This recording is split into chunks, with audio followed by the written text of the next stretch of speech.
Bom dia.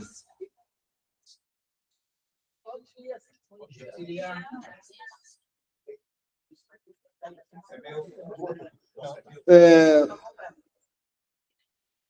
pessoal que está virtual está ouvindo bem, não é? Gente, bom dia. Bom, nós estamos aqui para iniciar o Encontro Nacional da Frente pela Vida. Eu quero, então, acolher todas essas pessoas que estão aqui conosco, no Congresso da Abrasco, as pessoas que estão acompanhando virtualmente esse encontro. A pretensão, e agradeço desde já as presenças, e agradeço imensamente nossos colegas que vieram aqui debater conosco, trazer sugestões, trazer discussões que vão compor a mesa, a primeira mesa, depois uma segunda mesa. Agradeço a Associação Vida e Justiça, que trouxe para o nosso encontro, um importante encontro que eles vão fazer, que diz respeito à questão das vítimas da Covid-19, essa luta importante de reparação que precisa ser desenvolvida.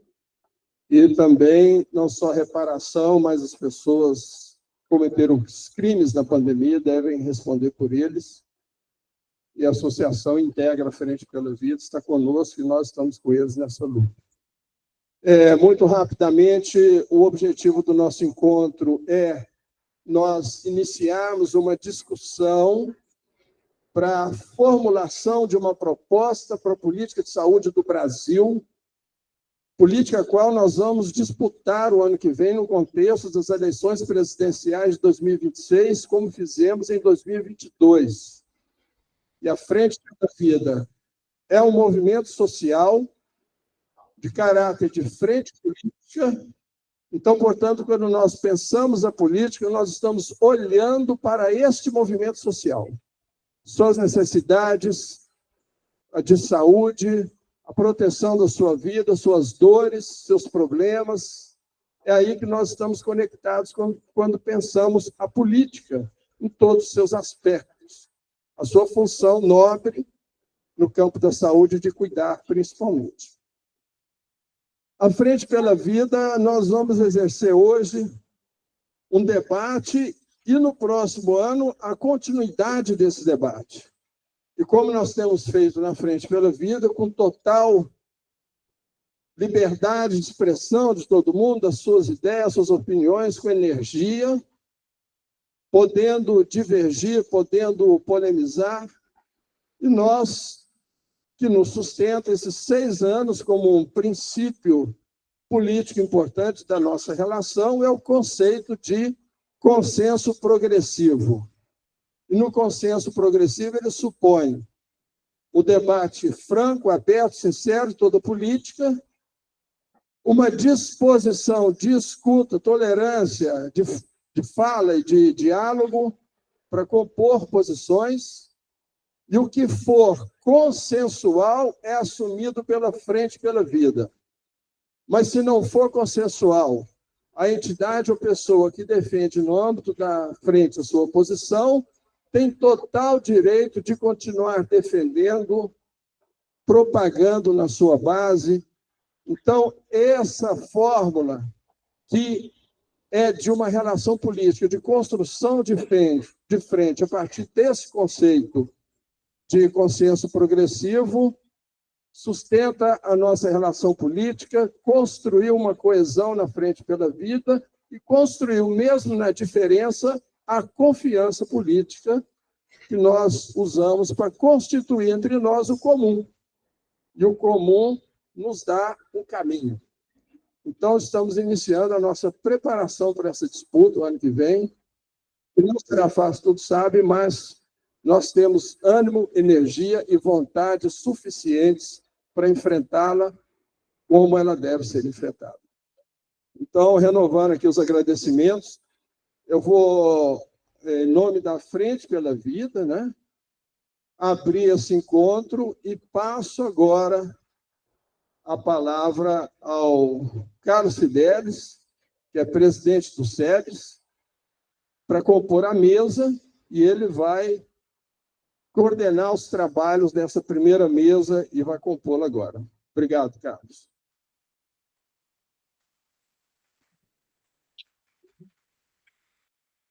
Bom dia.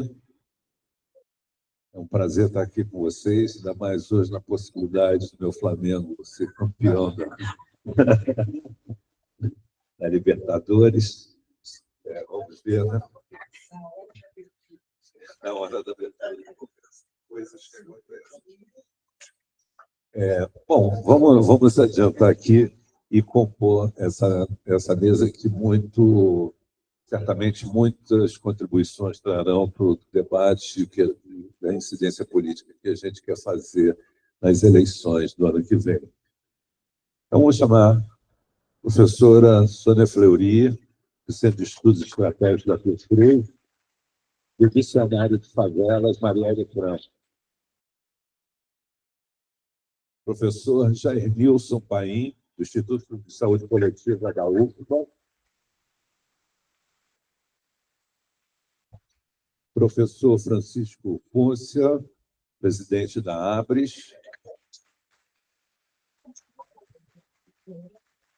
E comporá a mesa também o professor Rômulo Paes, nosso anfitrião.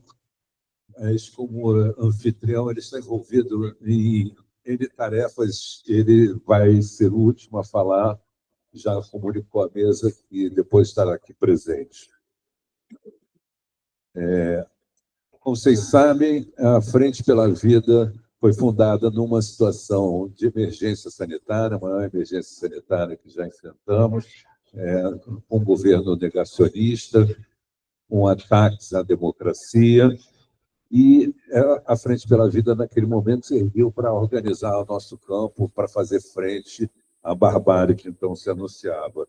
A Frente pela Vida foi capaz de criar um plano de combate à Covid na ausência de um Ministério da Saúde que não se colocou, ao contrário, atrapalhou bastante, né, o nosso enfrentamento.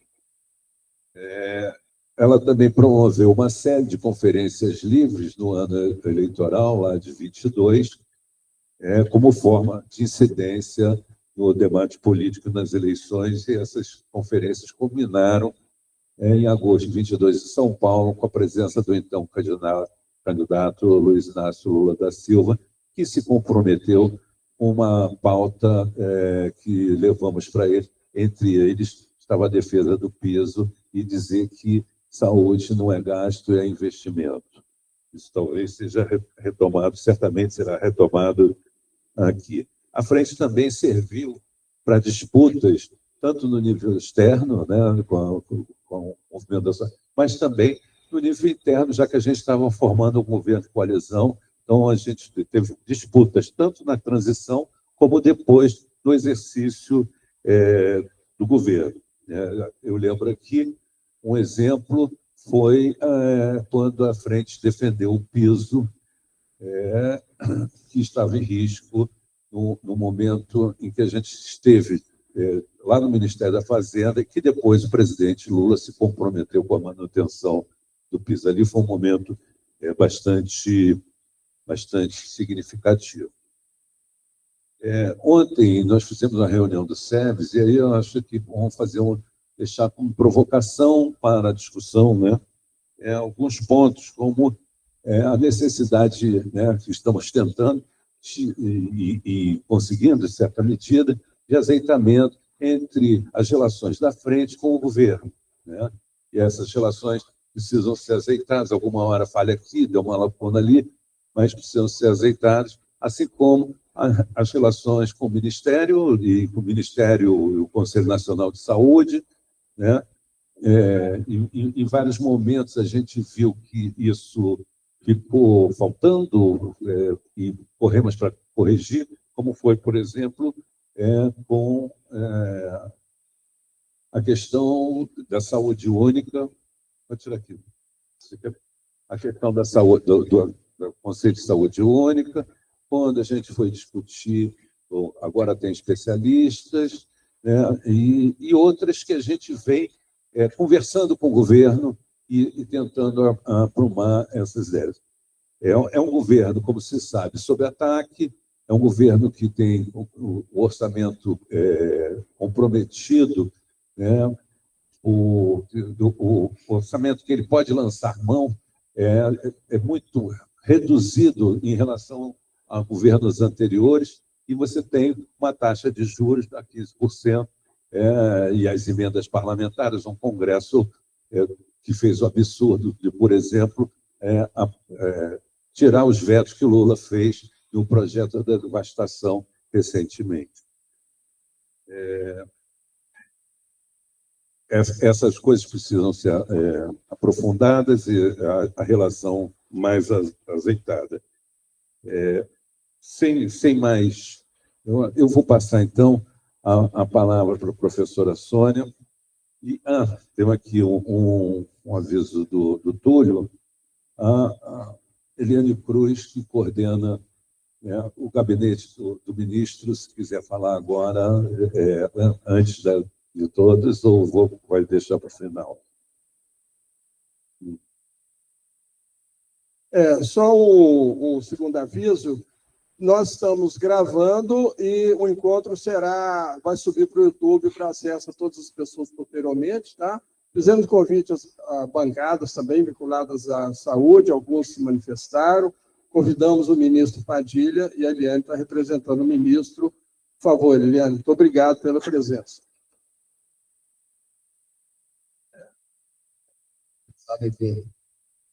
Então, bom dia, né? A todas, todos. Aqui longe. Queria agradecer o convite, né? Vim aqui deixar aqui o respeito do nosso ministro Padilha, à Frente pela Vida. O ministro participou da Frente pela Vida desde o seu começo, né? Ainda como parlamentar, no momento tão difícil que a gente viveu da pandemia de Covid-19. Então, eu creio que cada passo, como disse aqui o Túlio, né? Consensualmente, dialogicamente, a gente conseguiu construir essa frente que foi bastante importante. Acho que vocês, né, nós também contribuímos de locais diferentes que nós tivemos nos últimos tempos. Já na primeira semana, né, da gestão do ministro Padilha, já recebeu a Frente pela Vida, acho que pelo menos já recebeu umas 2 vezes, né, Túlio? Ou 3, para diversos debates diferenciados, né? Na expectativa de que a gente tenha, de fato, uma gestão participativa, democrática, né, ouvindo, dialogando com os movimentos sociais e com movimentos como a Frente pela Vida. Então, parabenizar a plenária de hoje, dentro do Congresso da Abrasco, professor Jailson, Sônia Ferri, professora Sônia, professor Francisco, professor Carlos Fidelis, né? Muitos de nós estamos participando em espaços comuns, né? Nesse momento, pelo menos que eu estou na gestão. E dizer da nossa total compromisso com a segunda Conferência Livre, Democrática e Popular, no próximo ano. Espero que esteja com a presença também do presidente Lula e que a gente eleja o Lula em 2026. Muito obrigada, gente.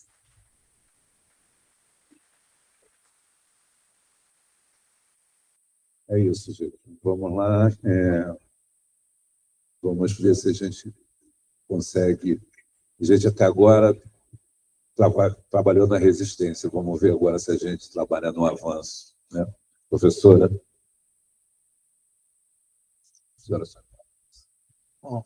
Bom dia, obrigado pelo convite para estar aqui. E eu espero que a gente possa fazer um bom diálogo sobre uma conjuntura tão especial e movimentada quanto essa que nós estamos vivendo nas últimas semanas, né?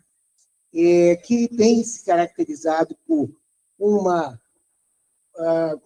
mudanças bastante significativas no quadro político, o que abre, por um lado, uma janela de oportunidades para a gente pensar o projeto da esquerda, né? E o enfraquecimento da direita e da extrema-direita, mas, por outro lado, também traz muita insegurança. Ninguém pode saber exatamente como é que as coisas vão acontecer daqui a pouco, né? Mas nos permite pensar e unificar o discurso, traçar uma estratégia, um projeto comum que poderia começar a partir desse evento do SEBS, desse evento nosso aqui, né? O primeiro coisa importante a ser mencionada é que a direita está extremamente fragmentada, né? Isso já vinha acontecendo, né? As pesquisas da Quest mostram que o grupo bolsonarista, né, hoje está reduzido a 13%, a direita tem 22%, a direita não bolsonarista, né, e 31% de pessoas independentes, de eleitores independentes, o que mostra que nós temos um campo grande para disputar, né, disputar desde a direita não bolsonarista até os independentes, particularmente os independentes, nessa disputa de projetos que a gente vai para as eleições. Acho que os grandes momentos, né, desse pressionamento da direita já se evidenciavam nas convocatórias que estavam diminuindo, a convocatória bolsonarista que estava diminuindo o número de adeptos e tudo isso, mas o marco talvez seja mesmo as grandes manifestações contra a PEC da blindagem. A população vai para a rua e faz o Congresso retroagindo alguma coisa que ele tinha muito caro para defender seus interesses.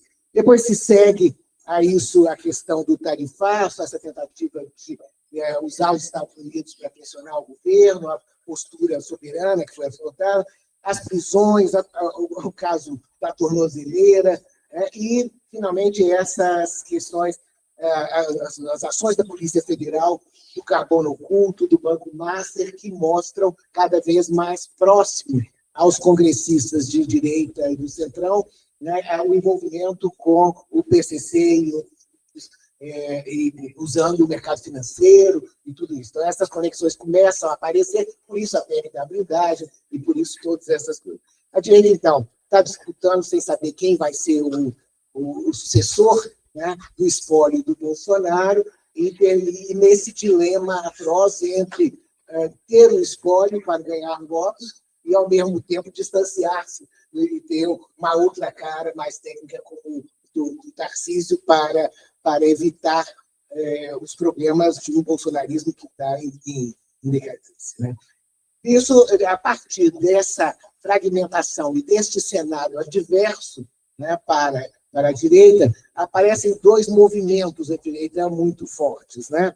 O primeiro deles é a chacina nas favelas da Penha, ou seja, colocar a questão da segurança de uma forma dramática, chacinando, né, matando 120 e tantas pessoas, numa coisa espetacular, espetáculo televisionado e tudo, que teve uma aprovação grande da população, e a gente tem que considerar isso, né? E uma normalização. As pessoas já não falam mais nisso, é como se fosse um passado distante, alguma coisa que aconteceu aí há muito pouco tempo. Esse ato de chacina foi precedido de eventos, né, em São Paulo, né, de seminários, até chamava COP, que era da polícia, uma conferência, não sei o que lá, das polícias. Foram precedidos por esses eventos, onde eles também traçaram planos estratégicos, estavam participando. Agora segue lá no Rio de Janeiro uma política de tirar as barricadas das favelas. Ontem, então, é assim, tira as barricadas, que era uma expressão materializada de uma ordem autoritária, né, dos ilegalismos, dos novos ilegalismos, e não põe nada no lugar, porque não ocupa o território. O que quer dizer isso? Há uma desordem, tirar aquela ordem autoritária, não puseram nenhuma outra ordem, mas seguem na mídia todo dia tirando essas barricadas. O que quer dizer que o tráfico adotou a posição de liberou geral, disse assim, pode roubar, pode fazer toda a ordem que eles tinham lá dentro foi liberada, claro, como uma forma de ver se a polícia para de fazer isso, né? Mas então eles estão apostando no caos. E por outro lado, o governo está fazendo uma política de instaurar o caos nas favelas e periferias. Isso a gente tem que pensar qual é o ganho que o governo está tendo para fazer isso. Porque do tráfico a gente já sabe qual é o ganho. É tentar ver se a população reage, que o governo para de fazer. Pode ser aumentar o arrego, pode ser ficar na visibilidade na mídia, pode ser rearticulação com outros do governo, que é um governo articulado com esses grupos de ilegalismo, mudar um pouco a configuração do arranjo que eles têm, enfim, não sei. Mas ontem eu tive que proibir os meus pesquisadores que moram em favela e periferia de virem ao trabalho, porque estava um caos em todos os lugares. As pessoas estão entrando, os Uberes, o traficante atira, ou seja, tudo que estava organizado autoritária e violentamente já foi desorganizado, e então eles estão apostando neste caos. Mas eu acho que é como se não existisse, porque isso sai pouco na mídia e afeta principalmente as pessoas pobres que moram em favelas e periferias. A população está no meio dessa disputa e desse caos que está sendo instaurado com a política pública. Mas eu acho que o mais sério de tudo isso é a aposta da direita num Estado policial. Mais do que no Estado narco-Estado, num Estado policial, ou seja, aumentar a autonomia, né, e o poder articulador da polícia para um novo projeto de poder. Por outro lado, o outro movimento foi o acirramento da tensão do Congresso com o governo. Com as pauta-bombas, com a indicação do STF, com o derrubado dos véus, marco temporal, voltando agora, né?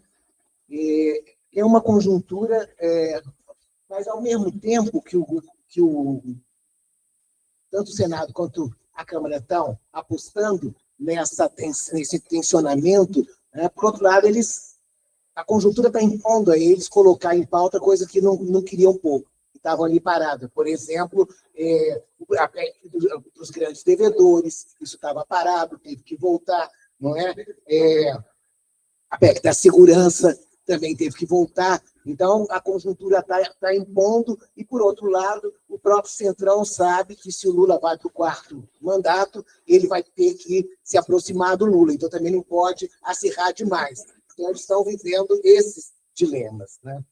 Por outro lado, do ponto de vista da esquerda, né, o que a gente vê é uma conjuntura bastante mais favorável em vários pontos, né, com o crescimento de indicadores importantes, econômicos e sociais, especialmente ontem, trabalho formal, diminuição da inflação, aumento da renda, vários indicadores que mostram que a política do governo está chegando até a população, né, de alguma forma. E desde junho, né, há uma mudança também na forma de atuação do próprio governo, que saiu da passividade, que estava assim, amarrado por articulações com setores mais conservadores do Congresso, né, estava emparedado pelo próprio Congresso e pelas alianças conservadoras, e ganha de presente a bandeira da soberania e age muito bem em relação a isso, diferentemente dos europeus, de tudo mais, né, com soberania e com apoio das elites e apoio popular também a essa posição do governo, né? Também critica o Congresso, coloca o Congresso mais emparedado no sentido de identificar as medidas que o Congresso está tomando como sendo medidas de manutenção de privilégios, né? E outras questões, taxar o super rico, acabar com o imposto de renda para até R$5 mil, que depois vai até 7 e pouco, a COP30 dando visibilidade, né? Então, são vários eventos positivos que estavam fazendo com que o governo tivesse, até o final de outubro, uma grande aceitação, aumentando sua aceitação entre os setores mais indecisos e menos articulados com a extrema-direita. Isso só é afetado depois, volta a cair, pela questão da chacina e da pauta de segurança, onde se diz que o governo não tem proposta nessa área de segurança, o Lula é infeliz de ser traficante vítima e tudo isso mais, né? Então, o governo também lança mais ou menos a sua proposta para o plano eleitoral, né? Afinal, o discurso é a soberania, a justiça tributária, a vida além do trabalho, com 6x1, né? E a mobilidade urbana com passe livre. São bandeiras que podem realmente capitalizar apoio, assim como não taxação, esqueci o nome. Isenção. Isenção até 5 mil, 7 mil e poucos, 5 mil e depois. Vai atingir um pouco que é muito pouco favorável ao governo, que são pessoas do interior, de classe média do interior, que não votavam no Lula e que vão ser beneficiados dessa forma, né? E essas outras medidas, principalmente os 6x1, a vida além do trabalho e da mobilidade urbana, terão, se conseguir levar isso adiante, um enorme impacto nas grandes cidades, né? Há um aprendizado importante dessa conjuntura. Eu acho que o primeiro aprendizado é que a frente eleitoral, a grande frente eleitoral, que era a frente antibolsonarista, que apoiou o Lula, ela serviu para eleger, mas ela é um obstáculo para governar. Ela não funcionou e ela não permitiu ao governo governar. Então, o Congresso não funcionou e todas as alianças conservadoras que foram feitas, os ministros conservadores que foram colocados, tudo isso, impediram o governo de governar, ou seja, não tem governança. E eu tenho sempre chamado a atenção que não se pode confundir governança com governabilidade. Governança é permitir que o governo governe o seu programa e implemente o seu programa. Governabilidade é um atributo da população, né? Da população que legitima o exercício do poder. Eu acho que aí, só a partir de junho, quando o governo começa a falar, não só nas negociações com o Congresso para buscar governança, mas de buscar governabilidade, e começa a falar para a população, é que a situação muda. E acho que tem que insistir nessa possibilidade de cada vez mais estar próximo à população e não procurando alianças com o Congresso, que já mostraram que não adianta botar o ministro da Agricultura lá, que ele vai fazer o programa do agronegócio e barrar qualquer avanço. Não adianta, né? Não é por aí. Então, esse reformismo fraco não é o bastante. Eu acho que isso é a primeira lição que a gente tem, né? E o segundo a lição é que os indicadores econômicos, a política econômica, não se traduz imediatamente em apoio político. Então, acho que isso também ficou bastante claro, né, que a situação já estava melhorando. Então, enquanto o governo não começou a fazer política, né, não houve mais a maior mudança de apoio político. Ou seja, já vínhamos diminuindo a inflação, já vínhamos melhorando a renda, o emprego, tudo isso com Bolsa Família, com tudo isso, e, na verdade, só quando o governo adota a posição política, por exemplo, com relação à soberania e tudo isso, é que a população entende isso da política. Então, como traduzir, né? Eu acho que essa é a grande questão, como traduzir essas medidas, né, para o cotidiano das pessoas. Como falar a linguagem do cotidiano que chegue traduzida ao modo de vida das pessoas. Justiça tributária é lindo, mas isso não chega no cotidiano do cara que está com a banquinha dele informal lá no meio da rua, né? Porque o mundo do trabalho não regulado não se vê contemplado dessa forma, né? A precariedade estrutural aumentada com a questão climática e tudo isso está colocada para essa população mais pobre, né? E ademais, essas grandes bandeiras, elas não acomodam os desejos dos novos trabalhadores, os jovens. Então, é preciso pensar que essas são bandeiras importantes, mas elas não têm, até agora, nenhuma tradução para o mundo da vida, para o cotidiano das pessoas que podem votar, e não só votar, mas se engajar politicamente, né?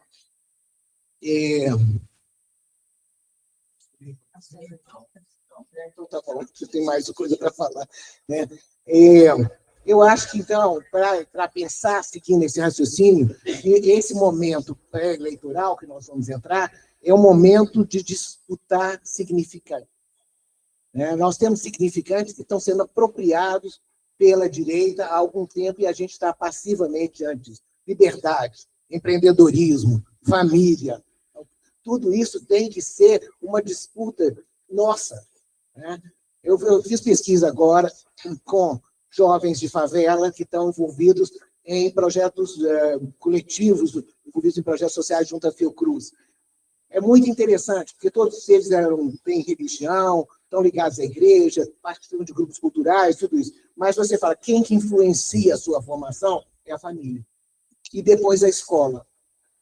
A igreja está depois disso, terceiro. Então, a gente tem uma ilusão de que a igreja está fazendo a cabeça das pessoas, mas a família é muito mais importante. A pesquisa que saiu agora com jovens que estão vinculados ao tráfico, né, da locomotiva, saiu uma pesquisa muito interessante com pessoas ligadas ao tráfico, jovens ligados ao tráfico. Quem que é importante para eles? A família. Igualmente, na sua formação, no que eles querem ganhar dinheiro do tráfico para comprar casa para a mãe, tudo. Então, é preciso que a gente resgate essa ideia de que a família é importante para todos nós, né? E não deixar que seja pensada a família apenas uma família tradicional. Quer ver, Bolsonaro, com 4 mulheres e não sei quantos filhos e tudo mais, falava de família o tempo inteiro. Então, fica um significante apropriado por um significado conservador. Mas nós podemos reapropriar por um significado que não seja necessariamente coisas que agridem aos grupos mais conservadores, mas pensar em laços de apoio, laços afetivos, né, laços materiais afetivos de apoio às pessoas. É isso que as pessoas entendem que é a família, com quem a população pobre conta, na hora que está endividado, na hora que está doente, com a família, né? A outra questão, a questão da liberdade. Também nós temos que pensar, junto com as pessoas, que nós não somos nem contra a liberdade, nem contra o empreendedorismo, né? Nós somos a favor das pessoas terem condições de exercer a liberdade. E a liberdade não pode ser alguma coisa só comprada para quem tem dinheiro. Ela tem que ser desenvolver capacidades, as pessoas dão muito valor à educação, desenvolver capacidades para que as pessoas possam fazer opções, e isso representa autonomia. Então, acho que nós temos que elaborar um discurso, né, de disputa mesmo do que nós, desses grandes valores, e ligar isso com os projetos políticos que vão ser colocados aí, em que medida as questões de justiça tributária, as questões de soberania, tudo isso tem a ver com isso, que afeta a vida e o cotidiano das pessoas. Eu também acho que nós temos a possibilidade de levar adiante alguma coisa que não está colocada nessas bandeiras iniciais que vão ser disputadas nas eleições, que é a questão das políticas de cuidado com vistas ao comum.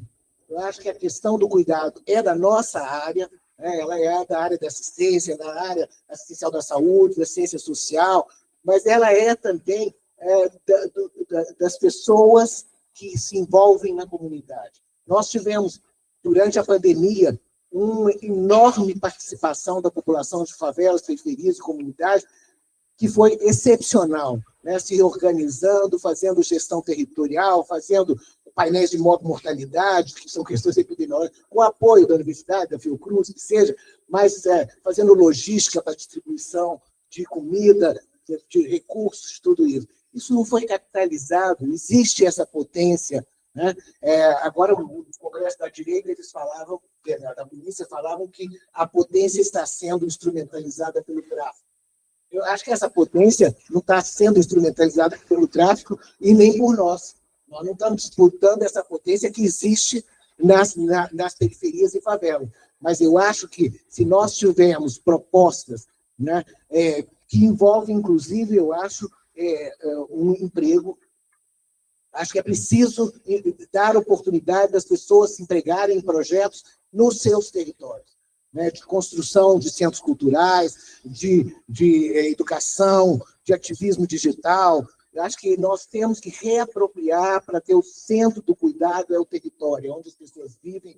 Não dá para pensar que o governo é federal e, portanto, não tem a ver com isso. É óbvio que isso é mais fácil quando é um governo local, mas o governo nacional pode induzir políticas, como sempre induziu, políticas territorializadas, políticas locais. E eu acho que, nesse sentido, agora, não é chegar só com o benefício, é chegar com a politização da participação, né? Porque você transferir renda é colocar no mercado, mas não é uma educação cívica. Eu acho que nós temos que pensar que a participação, a deliberação, a estar junto, discutir os projetos para a comunidade, são projetos de conscientização e de emancipação e de construção de subjetividade, e é isso que falta nessas políticas públicas. E o último ponto nesse sentido é também uma mudança na forma com que o governo se apresenta. As pessoas continuam vendo o governo, pesquisas com jovens, mostrando que os jovens identificam que os governos de esquerda se preocupam mais com a área social, né? No entanto, eles acham que os políticos de esquerda fazem parte do mesmo sistema político tradicional que leva às desigualdades estruturais e que agem da mesma forma, especialmente em relação à corrupção. Então, ou nós entramos nisso fortemente, né, anticorrupção, mostrando transparência, mostrando capacidade de diálogo que não tem, né, para recuperar a política. Porque o que a direita fez foi demolir a política para ser todo mundo antissistema. As pessoas não estão nem aí, querem saber de política, os jovens porque acham que é tudo igual, né? Nós temos que mostrar que não é tudo igual. Nós temos que fazer política para valorizar a política novamente, porque senão nós não estamos entregando isso. Eu andei olhando, e vou terminando aqui com isso, e as eleições, né, de prefeito de Nova York, Mandani, e da presidente da Irlanda. Não sei se vocês tiveram a possibilidade de acompanhar e analisar isso. Usaram mais ou menos a mesma estrutura, não só estrutura discursiva, mas organizacional. E eu acho, e aí já vem um apelo para frente pela vida, do que nós podemos fazer. O que eles fizeram, né, o Zohar e a Catherine Colonna? Eles criaram uma política como movimento, uma campanha eleitoral como movimento. Me lembrou muito da campanha da fome do Betinho, né? A ideia de você dar liberdade para as pessoas se organizarem em comitês, em grupos e tudo mais, e botar a criatividade para fora, né? Eu não sei se o PT e coisa vai ter capacidade de pensar em descentralizar a este nível como as coisas deveriam ser. Porém, se a gente apostar na política como movimento, a Frente pela Vida pode começar esse movimento, né? Eles fizeram mobilização de jovens, voluntários, né? E tem um site que está no artigo lá, qual é esse site, que não é um WhatsApp, é um outro coisa que não é para transmitir mensagem, é para organizar grupos, só para isso, né? Então, usaram isso para organizar comitês, grupos e tudo mais, e essa ideia de campanha como movimento, usando muitas mídias sociais, buscando soluções simples e, fundamentalmente, transformar a indignação em entusiasmo. Se a gente não conseguir entusiasmar a juventude, né, como essa campanha, como um movimento, eu acho que nós vamos ter muitos problemas e muitas dificuldades. Então, a ideia é essa, combinar os problemas particulares das pessoas, né, com valores políticos universais, o que é liberdade, o que é igualdade, né, o que é respeito, o que é distribuição. Tratar isso do cotidiano juntando com esses valores, né, os valores práticos e, ao mesmo tempo, utópicos. Né? Nós sabemos disso, nós construímos uma reforma sanitária juntando valores práticos, construir o SUS com valores utópicos da reforma sanitária. Nós podemos ser, de novo, a semente de pensar, né, uma sociedade. Eu penso assim, se nós pensarmos uma campanha, por exemplo, como a vida digna, porque nós somos a campanha pela vida, né, Frente pela Vida, mas que vida? A vida digna. A vida digna vai desde o serviço de saúde que te trata com dignidade, porque o que mais as pessoas reclamam é quando elas são atendidas de uma forma que não respeita a dignidade delas nos serviços públicos, qualquer serviço público, né? Isso é uma forma de você pensar outra maneira de falar de liberdade, que é a vida digna, né? É uma dignidade que não pode ser comprada, como a liberdade pode ser pensada.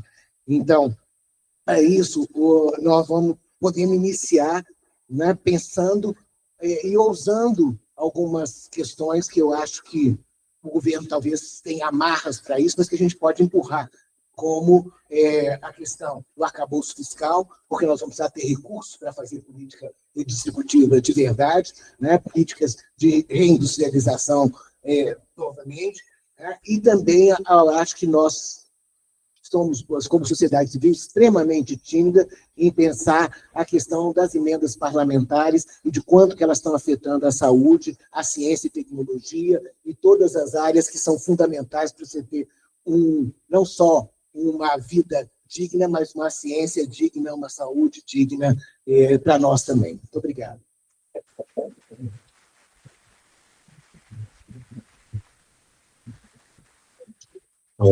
A nossa equipe chegou o nosso anfitrião, que também participa da mesa, professor Rômulo. Se quiser compor, está ok. Então, passa a palavra, então, para Jair Nilson Paim. Obrigado, Carlos. Bom dia a todas as pessoas.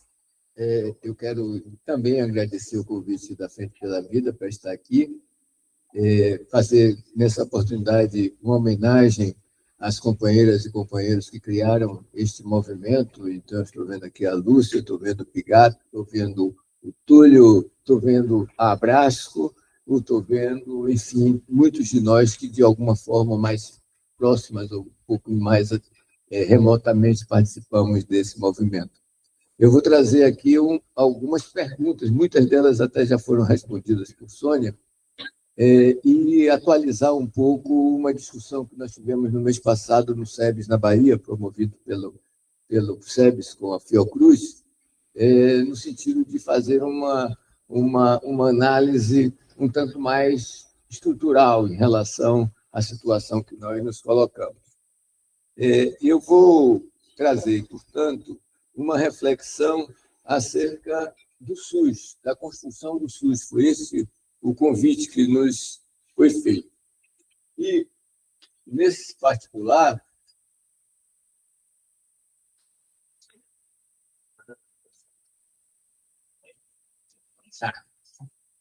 é o outro botão. Nós não vamos nos fixar nos problemas já conhecidos do SUS e que não foram resolvidos, mas pensarmos na construção do SUS em função de um conjunto de análises da reforma sanitária que tem sido feitas ao longo desses últimos anos. E fundamentalmente, com o olhar, como Sônia já apresentou, para as eleições de 2026, que tem grupos que vão explicitar suas propostas. Grupos do campo democrático, grupos do campo do neodesenvolvimentismo, os neofascistas, grupo da esquerda, que eu acho que é onde nós nos colocamos nessa discussão. O grupo neoliberal vem sendo redefinido por muitas dessas coisas que foram já examinadas aqui. E uma das perguntas é essa: como é que a sociedade e as classes populares, sobretudo, pensam, sentem, veem ou, eventualmente, defendem o SUS? Então, essa é a discussão dos desafios que se colocam para as forças democráticas e populares na luta pela saúde e pela democracia diante da expansão da extrema-direita e, fundamentalmente, dos fenômenos mais recentes da financiarização e da privatização da saúde. Eu acho que eu estou destreinado de ser professor, dessa aposentadoria, né? Leva isso. Pois é. Então, nós estamos trazendo também algumas reflexões sobre a crise brasileira, que durante um período nós conseguimos construir. Você vai me ajudar, então, acho que fica melhor eu falando com o pessoal, eu faço assim para você. Obrigado. Então, nós vamos ter um período de estabilidade, sobretudo a partir de 1994 até 2016, e um período de crise, uma crise séria que vem com o golpe, mas antes do golpe, com as mudanças que ocorreram em 2013, de modo que nós vamos ter uma situação de estabilidade que os autores estudaram até 2023, mas que eu creio que ela continua em 2024, 2025, etc. Então, o governo Lula III, que nós, de alguma forma, consideramos um avanço em relação ao que estava aí, e tem uma série de elementos que, quando formos examinar as várias dimensões desse governo, desses avanços já se expressaram. Eu daria o exemplo da questão ambiental, não por causa da COP, mas por uma série de dados, inclusive objetivos, em relação à expansão e à produção do carbono, mas eu diria que uma das partes em que o governo Lula mais perdeu foi em relação à questão da violência e, particularmente, do controle das armas. Tinha um efeito simbólico, logo no primeiro dia do governo, de fazer um decreto mudando o quadro da questão das armas, e este Congresso foi conseguindo remeter cada vez mais, até que no final de 2024 saiu um decreto que praticamente anulava tudo. Então, tem várias áreas do governo que muitos de nós que acompanham o governo, que estudam o governo, não tínhamos sistematizado em relação a esses avanços. Eu acho que esses avanços, tal como a Sônia colocou, precisam ser divulgados para além da questão do marketing político, a questão dos marqueteiros. Eu queria chamar a atenção especialmente em relação ao trabalho.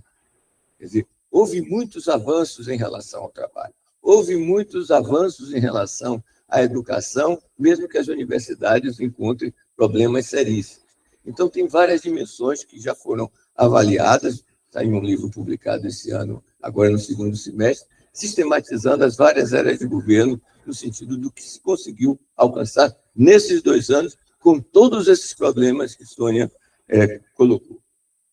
Nós vamos, então, retomar a importância que teve a Frente pela Vida, não só em relação à pandemia, mas em relação a ser este ator ou esta rede de políticas, para usar a expressão da Sônia, ou esta organização criativa que vem conseguindo, a partir da pandemia, ser uma forma de intervir dentro dessa realidade.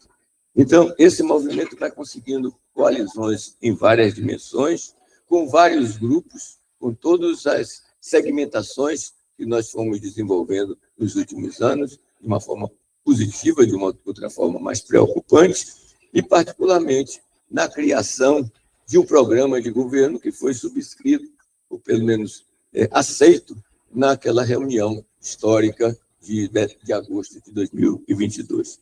Então, diante das eleições de 2026, nós temos, enquanto frente, este acúmulo. E, como tal, nós vamos nos enfrentar com um conjunto de resultados que já estão sendo apresentados do ponto de vista da produção acadêmica. Então, eu acho que se o SEBS tem essa experiência de se articular com a academia e aproveitar o que se produziu de conhecimento e de pesquisa para pautar as suas ações, eu acho que alguma coisa nessa linha em relação à Frente pela Vida, especialmente em relação a esse processo de desdemocratização que faz com que a questão democrática, que perpassou todo o movimento sanitário, se atualize hoje em outras dimensões. Muitas pistas colocaram aí pela Sônia. Tem uma citaçãozinha aqui de Lobato, que vocês sabem quem é, né? Então está assim, mas... e que traz exatamente como a questão democrática se coloca nesse momento.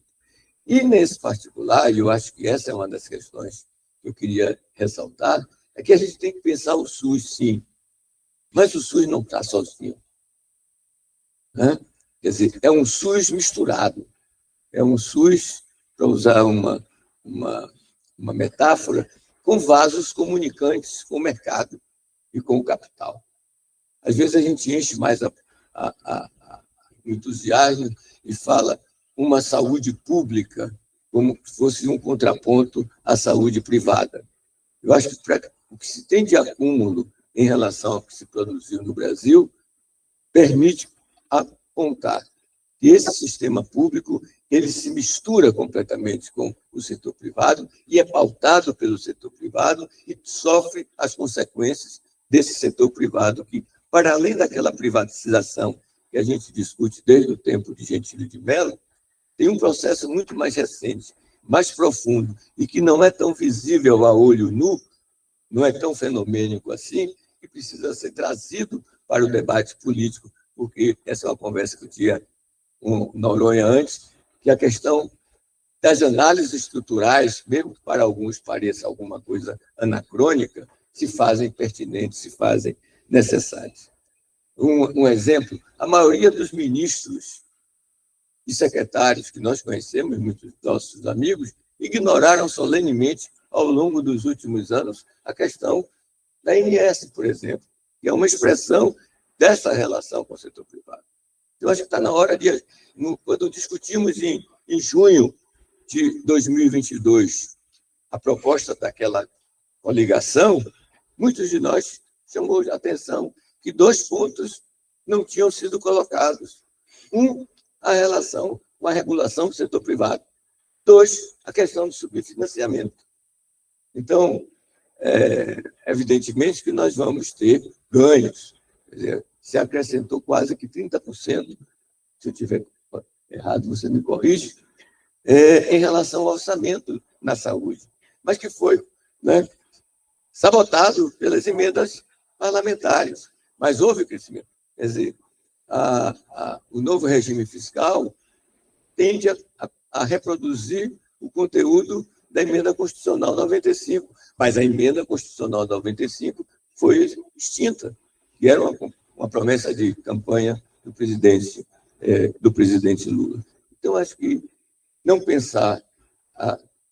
Sônia disse, eu não vou falar de saúde, vou falar de política, vou falar de sociedade. Né? Mas a gente não pode falar somente do SUS. A gente tem que tentar examinar essas articulações.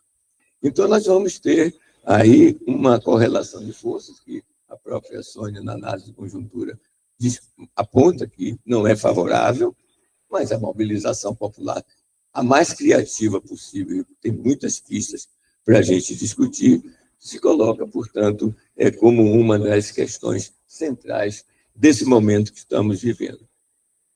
Por mais que o governo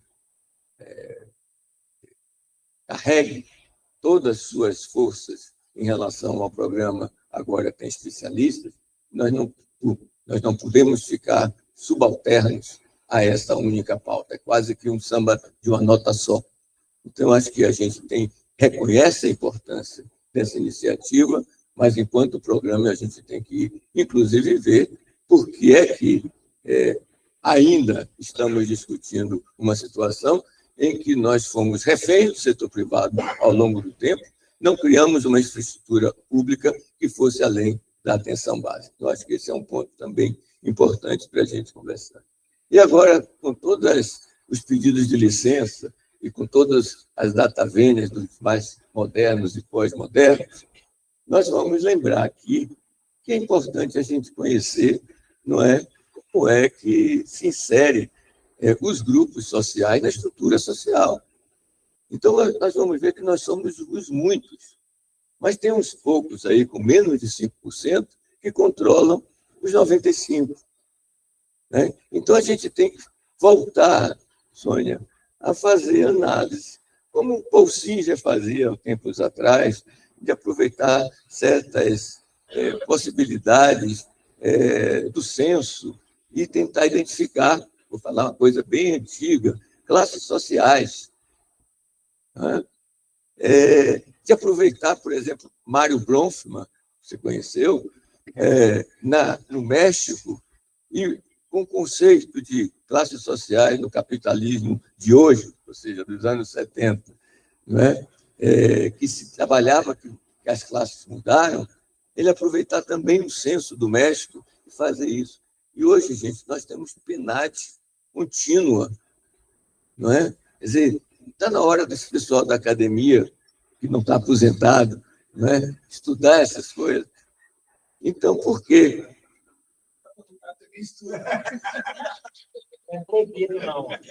Porque houve ganhos, sim. Houve ganhos dos estratos mais baixos. Os governos do PT, com todas as ressalvas que se pode fazer, permitiu que o andar de baixo ganhasse. E que o andar de cima ganhasse ainda muito mais. E que a classe média perdesse.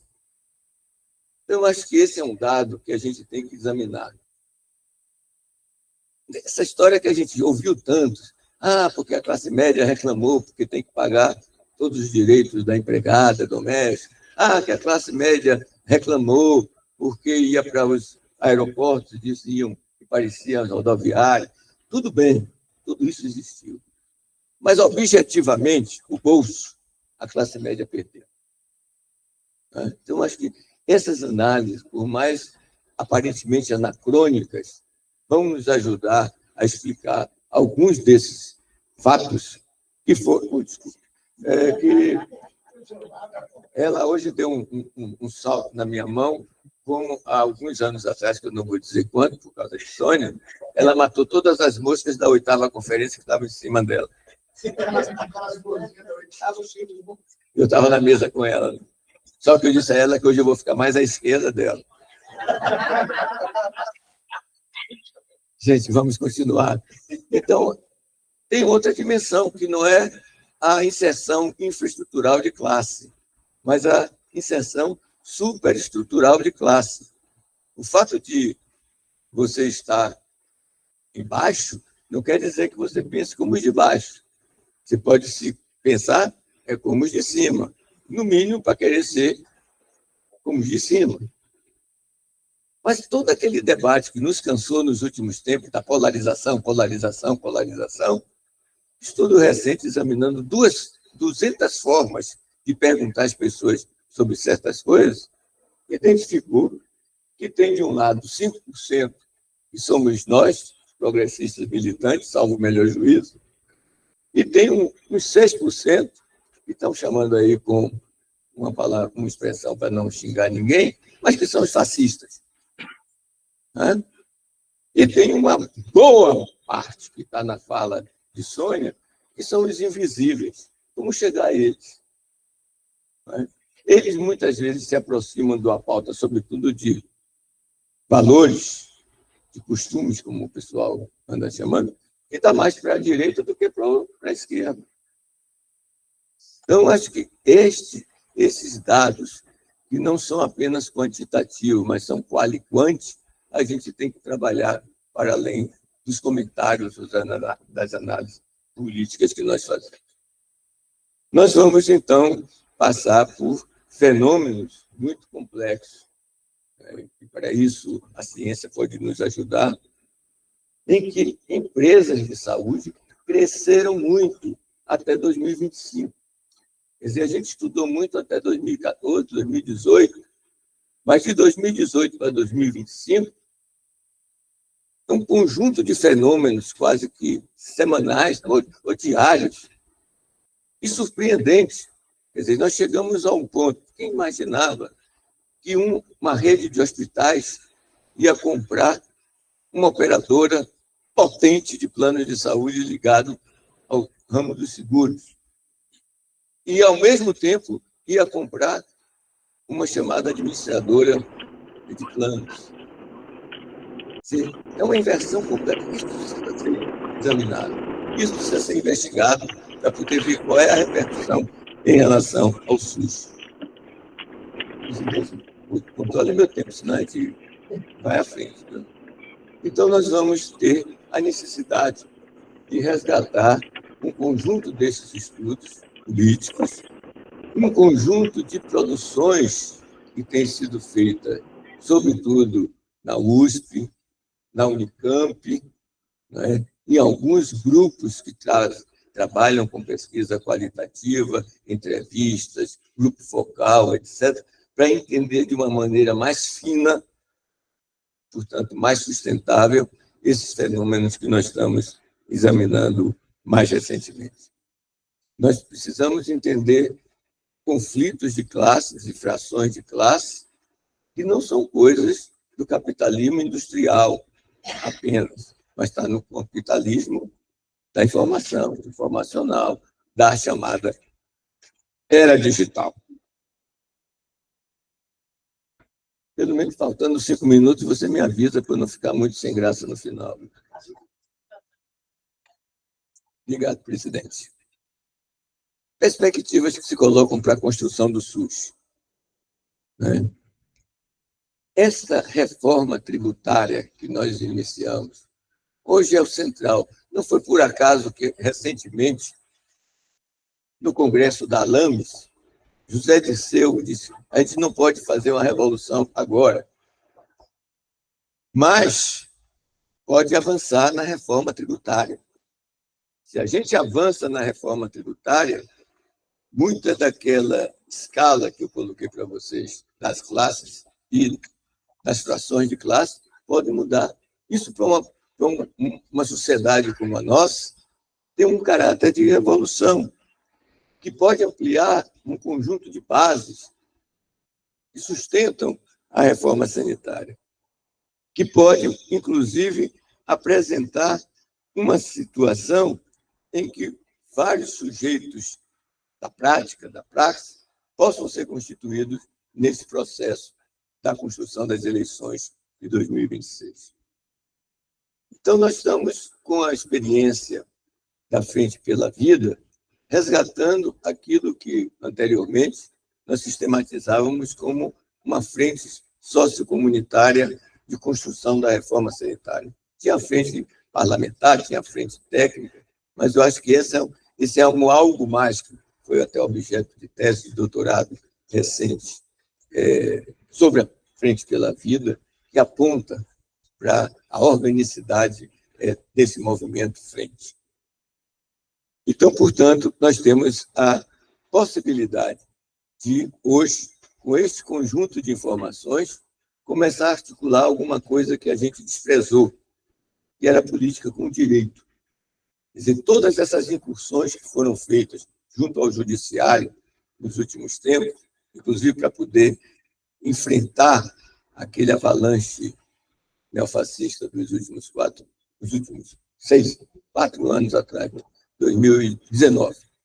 Né? Isso é importante.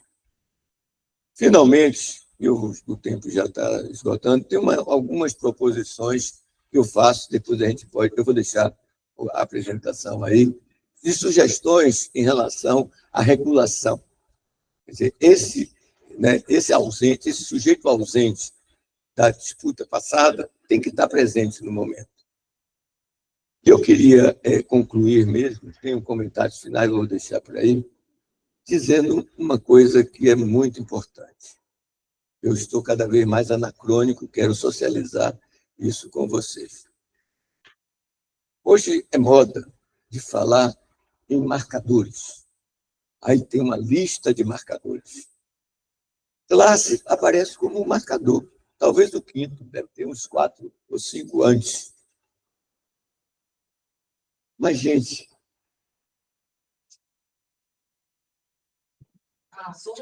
não é. Gente não marca como gado. Porque gado a gente marca, tange, fere, engorda e mata. Mas com gente é diferente.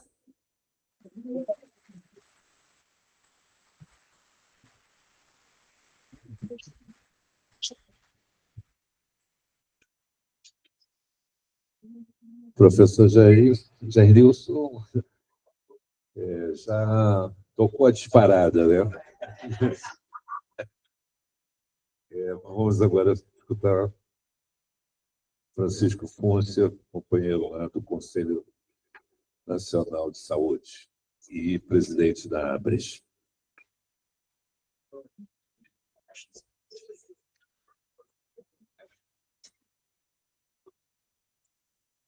Bom, bom dia para todo mundo. Muito revigorante, né, essa fala da professora Sônia Fleury, do professor Nilson. Eu pensei para o nosso debate aqui, eu pensei em discutir a questão do financiamento aqui, mas a partir daquilo que eu chamei que foram as propostas, né, da Conferência Livre de Saúde que a Frente pela Vida organizou em 2022, né, e para que a gente pudesse, a partir das propostas relativas a financiamento, né, daquela conferência, a gente pudesse refletir um pouco sobre o que avançou e o que continua ainda, digamos, na agenda e o que temos que trazer como proposta de reflexão, quem sabe, para uma agenda renovada, né? Bom, o primeiro aspecto que eu quero trazer aqui é que continua cada vez mais válido, né? Uma discussão metodológica sobre financiamento e, ao meu ver, se alinha aqui com o que está sendo colocado aqui na mesa de hoje, né? E também eu chamo muito a atenção de reflexões feitas aí tanto com o professor Noronha, quanto com a professora Iola, que é exatamente que a análise do financiamento do SUS ela não pode ser feita da perspectiva setorial.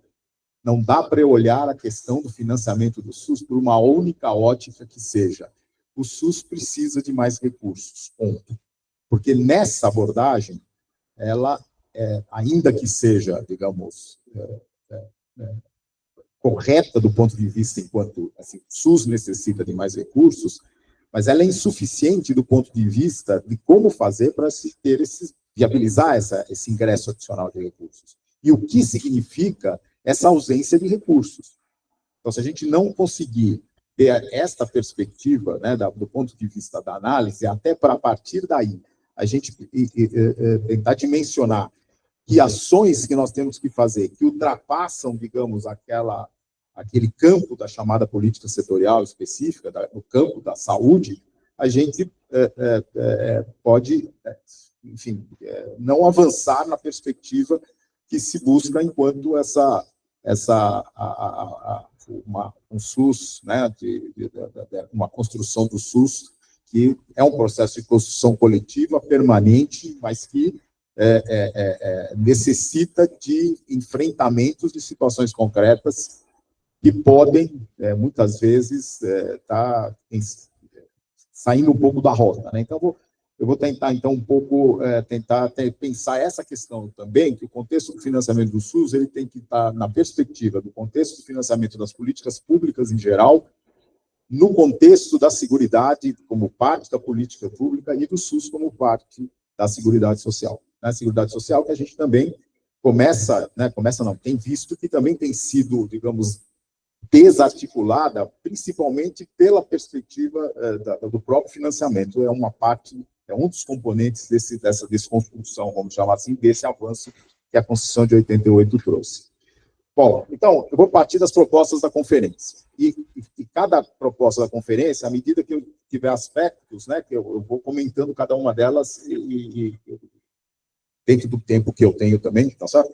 Mas vou procurar ser também bastante sintético, mas vou objetivar cada uma delas. A primeira, né, aqui a ordem não é de importância, nem da ordem que apareceu nas propostas, é a ordem que eu anotei.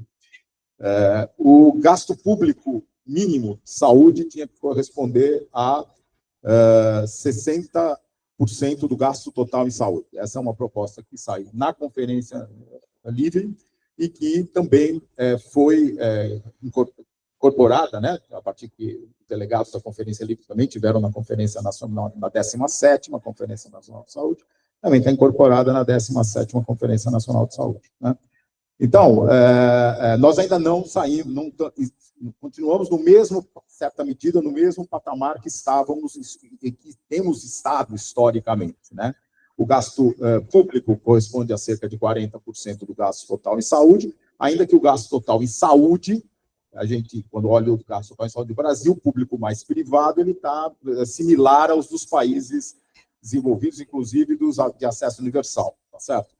Como é o caso, por exemplo, do NHS inglês. Mas, né, em torno de 9,7% do PIB. Mas o gasto público continua, diferentemente do que acontece, né, nesses outros países, continua menor, a participação do gasto público continua menor que a participação do gasto privado. Então, aqui temos uma primeira questão que continua como uma pauta que permanece, né? Outra pauta derivada dessa era que o gasto federal, né, fosse 50% do gasto público total. Ou seja, então, também a gente pega, olha, por que tem que ser 50%? Por que a gente entende que tem que ser 50%? Porque a chamada receita disponível, que é tudo aquilo que fica depois das transferências de impostos intergovernamentais estabelecidos pela Constituição, né, a União ainda fica com 57% de tudo que se arrecadou, e ela tem instrumentos de política econômica que estados e municípios não têm, né? A partir da Constituição de 88, quem pode emitir títulos da dívida pública é só a União. A União tem infinitos, o infinito é uma força de expressão, mas tem muitos fundos públicos que têm superávit financeiro, que para uma política inicial de transição para fortalecimento, inclusive, da capacidade das finanças públicas absorverem uma maior participação do SUS no conjunto das despesas, você poderia fazer essa transição de forma sustentada, tá certo? Então, por isso também que o federal teria que bancar, hoje banca só 42%, né, poderia bancar pelo menos metade de tudo que se gasta em saúde, que já representaria, se bancasse pelo menos metade, um avanço aí de uns 20%, de 20%, nós estamos falando 20%, né, 40 bilhões, 50 bilhões a mais de recursos para o SUS. Então, é uma coisa que a gente poderia fazer um processo, e tem que planejar um processo de transição, né? Por outro lado, um ponto que tinha, e tanto isso fazia parte a maior parte das coisas da Conferência Livre foram absorvidas pela Conferência Nacional, pela 17ª Conferência Nacional de Saúde, certo? Então, revogação da emenda 95, o professor Jair Nilson colocou, tá certo? Foi importante, tá certo? Mas o texto dizia revogar a emenda 95 e outras medidas restritivas. Então, antes de eu entrar e outras medidas restritivas, eu queria só chamar a atenção da importância da revogação da emenda 95, né? Se nós considerarmos que a regra era aquele piso congelado no valor do piso de 2017, em 23, se eu comparar, agora fazendo na época nós fizemos uma comparação da perda, né, quando a gente fazia análise da perda, que chegou a 70 bi até de 18 a 22, a gente fazia como que a gente fazia a comparação? Olha, se o piso do 86 tivesse sido mantido, considerando que você no mínimo teria que gastar o piso, o que você perdeu comparativamente ao que você gastou menor pela regra da 95. Então, tinha uma perda de 70 bi. Agora, ao contrário, supondo que a regra da 95 não tivesse sido extinta, e tivesse sido mantido o piso da regra 95, a gente teria 32 bi a mais, porque mudou a regra, em 2023. Teve 61 bi a mais em 2024. E teve 71 bi a mais em 2025. Então, isso mostra para a gente o quê? Aqui acumulado, né? Isso é a soma dos valores acumulados, tá certo? Nesses 3 anos. Então, veja, aqueles 70 bi que nós perdemos lá atrás, como se mantivesse a regra anterior, nós teríamos perdido mais 70 artistas, né? E esse era um processo, né? Ali perdeu de 18 a 22, aqui teria perdido em 3 anos. Ou seja, é evidente que ingressou mais recursos no SUS com a revogação da emenda 95, e quanto a isso, a gente tem que reconhecer que houve esse avanço e reconhecer que parte dessa conquista ela se deve a toda a mobilização, seja da Frente pela Vida, seja do Tribunal de Saúde, que em vários momentos se manifestou com resoluções nesse sentido. Mas a mudança da emenda 95 ela veio por meio do decreto 200 de 2023, que estabeleceu o chamado arcabouço fiscal, ou novo arcabouço fiscal, que, vamos chegar no fim da história, que é a que interessa, não pode ter mais que 2,5% de crescimento de despesa anual, real anual. Bom, isso é um mérito. Mas o piso continua vinculado, o piso do SUS continua vinculado à receita. que cresce mais que 2,5%. Por isso que, desde o início, a área econômica do governo tem dito, olha, precisamos desvincular. Olha, precisamos desvincular. Por quê? Porque tem esta contradição de origem do novo arcabouço fiscal. Que é óbvio que eles sabiam, e que é óbvio que não colocaram naquele momento, porque politicamente ia ter uma grande resistência, assim como tem tido. Tanto tem tido que, nesses últimos 2 anos, quem tira esse assunto da pauta já foi trazido, primeiro, por técnicos das 2 pastas econômicas, né, do Planejamento e Fazenda. Depois chegou a ser trazido pela ministra do Planejamento. Depois chegou a ser trazido pelo ministro da Fazenda. Tá certo? E quem tira depois da pauta, pelas 2 vezes consecutivas, quem tirou da pauta foi o presidente Lula. Ele é que tira e diz que saúde não é gasto, saúde é investimento, retoma a discussão que ele trouxe naquela época da conferência, etc. Mas vai voltar. Por quê? Porque já a capacidade de expansão das despesas primárias vai ser praticamente consumida já em 26, uma parte, mas 27 com certeza, pela expansão do piso da saúde e da educação, que são vinculados à receita. Saúde, a receita corrente líquida, educação, a receita de impostos, né? Receita de impostos. Então, esta agenda vai voltar. A gente tem que ter uma posição firme de não concordar com isso. Porém, né, como diria aquela música, mas porém, né? Na verdade, não teve um fato diferente, mas o que teve foi uma nova pegadinha que eu confesso a vocês que me passou despercebido no momento oportuno, que foi dezembro de 24. Talvez por causa dos meus 2 estentes que eu tinha acabado de colocar, eu não sei exatamente, mas me passou despercebido. Que é o quê? A emenda constitucional 132, ela tem um dispositivo sutil que impede criar regra de piso, cuja, se esta regra significar aumento da despesa ou do piso, portanto, a mais que 2,5% ao ano, que é a regra do quê? Do novo arcabouço fiscal. Mas não só criar os pisos existentes, as regras de piso existentes não poderão ser mudadas se o resultado da mudança significar aumento além dos 2,5% ao ano. Ou seja, se você não quer perder recurso do piso em relação ao que está hoje, fique quieto, não faça nada, fique como está. Porque se qualquer mexida que você fizer, não poderá, será considerada inconstitucional.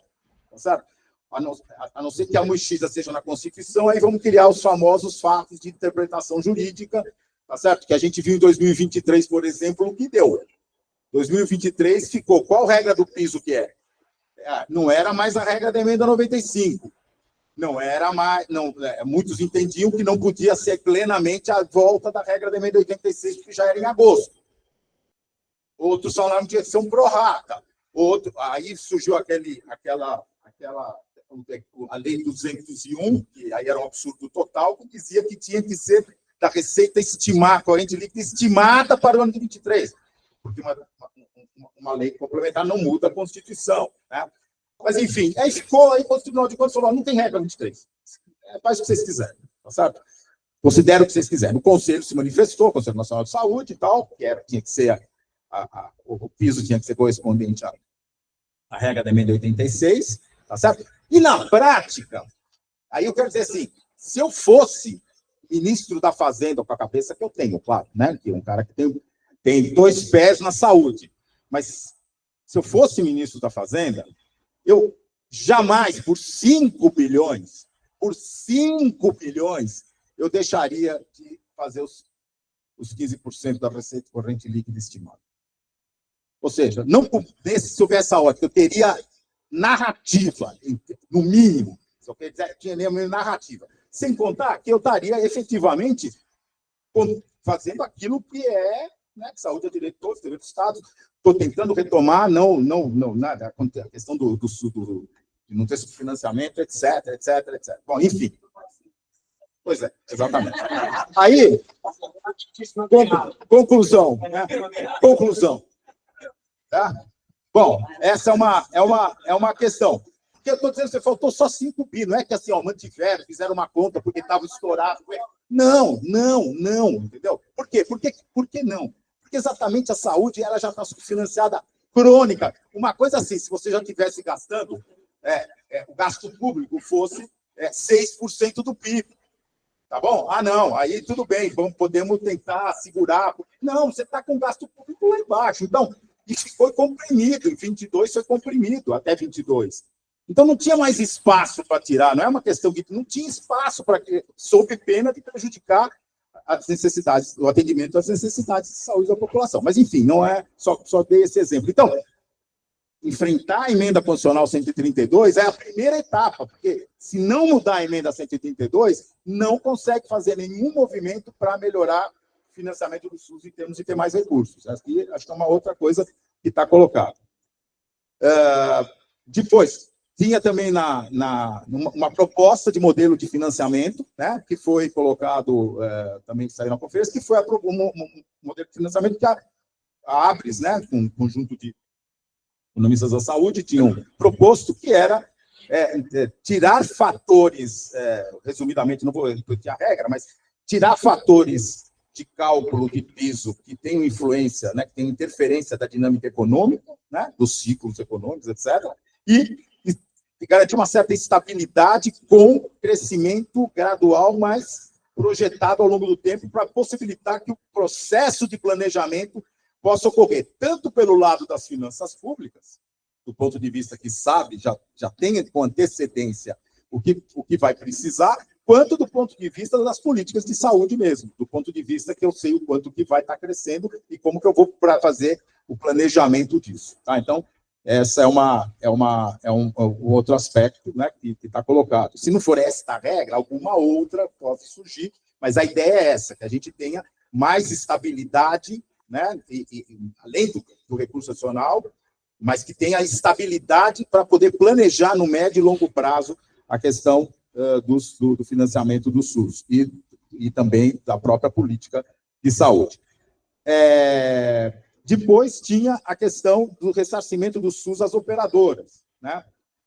Ressarcimento das operadoras para o SUS, tá certo? Que continua no mesmo nível os valores que estão sendo, né? Não teve ainda tem muito espaço de. Eu não estou contra que se tenha recursos de questionamentos, não é isso. Não estou propondo ditadura. O que eu estou propondo é o tempo para que essas coisas ocorram, tem que ser diminuído, né? Ainda o tempo é muito longo, aí entra, não sei o quê, é mais de um ano que leva essas coisas para resolver, tá certo? A extinção da DRU, dos 30% da DRU, da desvinculação da ABC da União, continua na pauta. Depois, reforma fiscal para redistribuir a carga tributária em respeito ao princípio da capacidade contributiva, né? Que eu fiz um resumo, mas, grosso modo, seria para a gente fazer uma reforma fiscal, né? Mas a reforma tributária, que diz respeito a isso, principalmente, ela começou pela reforma, pela mudança do tributo sobre consumo. Porque politicamente é por onde dava, a gente entende, politicamente era por onde dava, tá certo? Então, já há 3 anos avançando, a proposta de transição é de muito tempo, ok. Mas a gente avançou pouco na questão da renda. Por quê? Porque também não tem correlação de força política para isso. A gente também entende o momento. Então, essa agenda tem que continuar. Conseguiu avançar agora nessa questão do imposto de renda. Uma parte, digamos, uma pequena mudança, mas importante pela amplitude que ela tem, né? De isentar até 5 mil reais de quem tem renda até 5 mil reais, e aí, numa proporção menor, quem tem renda até 7 mil, isso tem um impacto muito importante, né? Mas a gente sabe que teríamos que avançar, né? Nós teríamos que avançar um pouco mais com relação a isso, mas tem que estar na agenda, portanto, de algo que tem que continuar como espaço de articulação com a sociedade, né? Nesse sentido, chama atenção, o IOF foi derrubado, a proposta de aumentar o imposto sobre operação financeira foi derrubado, né?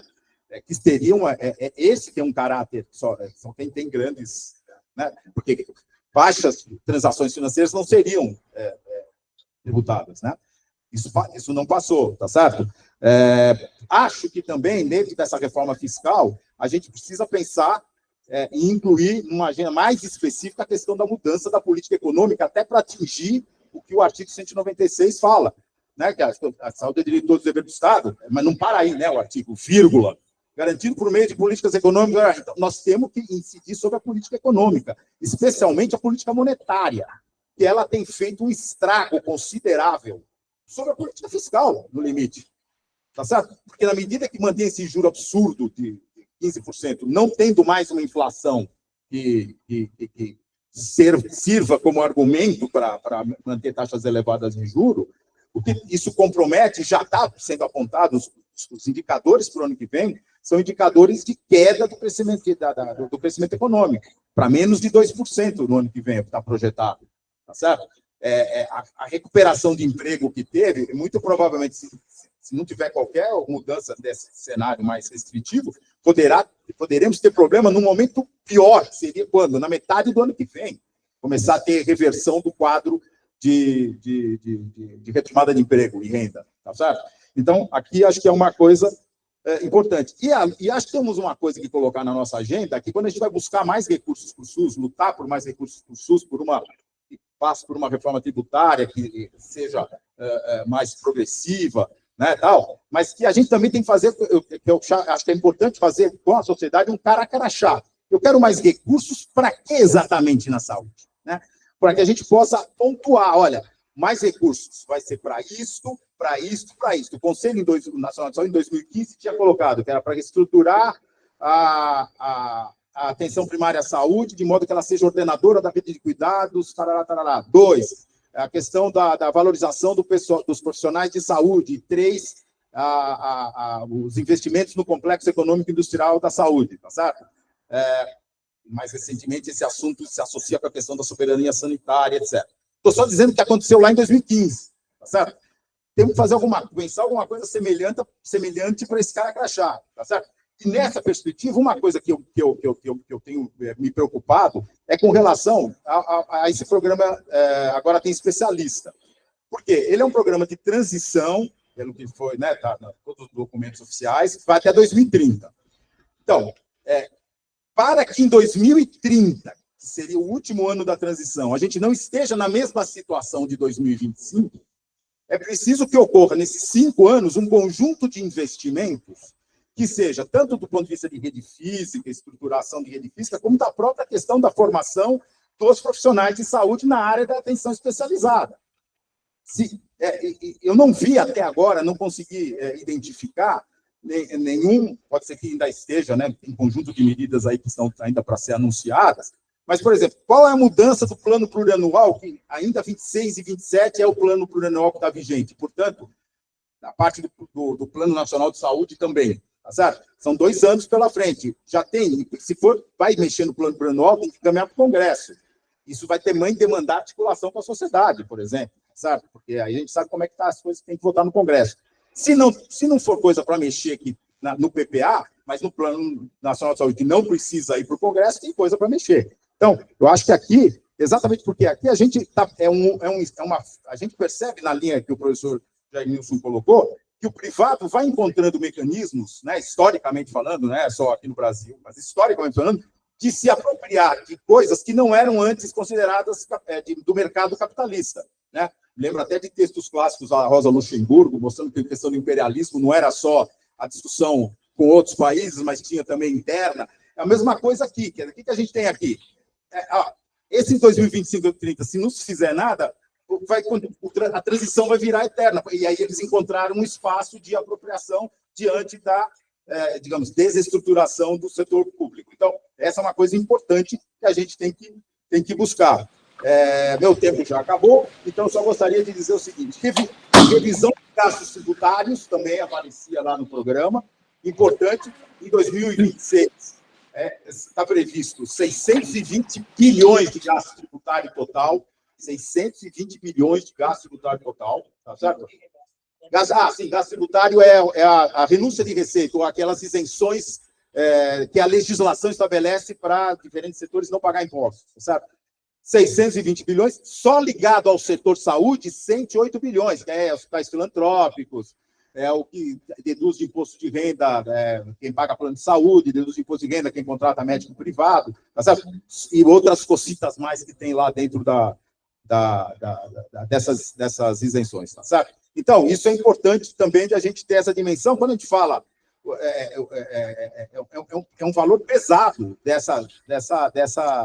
desse total. Se você pegar aí o que o PIB está em 11 trilhões, você percebe, você está falando de alguma coisa tipo 7, 8% do PIB, não é algo desprezível que nós estamos falando, né? Bom, e por fim, né, eu acho que precisa, para encerrar, eu acho que a gente precisa, nessa perspectiva de análise, entender que, infelizmente, eu digo infelizmente porque sempre torna mais complexa a nossa luta, tá certo? Mas que nós temos que mobilizar a nossa luta em prol de um financiamento adequado, estável do SUS, mas com uma luta também pela mudança da política econômica, de modo a que não tenhamos que ficar subordinados a uma lógica que é a lógica do mercado, porque, obviamente, manter juros altos, tem gente que ganha com isso. Muito obrigado.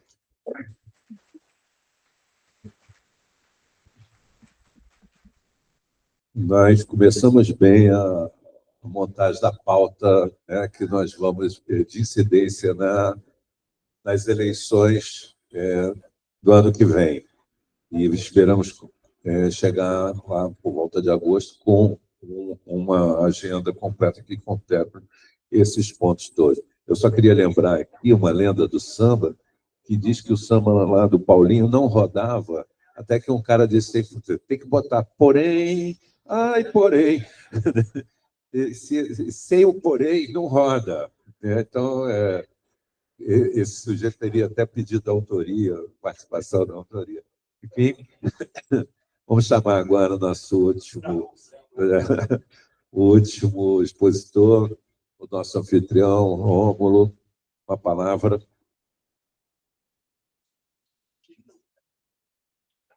Desligar o projetor? Desliga aqui, ó.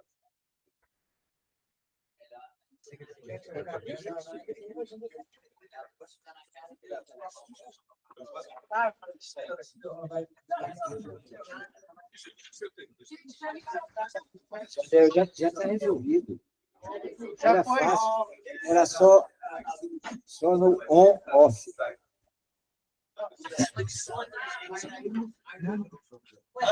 Não, Aqui continua, tá? O pessoal está assistindo. Só tirou da tela.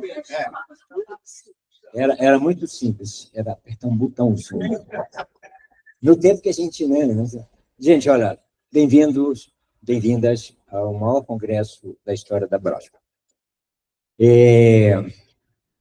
Nós temos inscritos até às 9h40, 11.104 pessoas,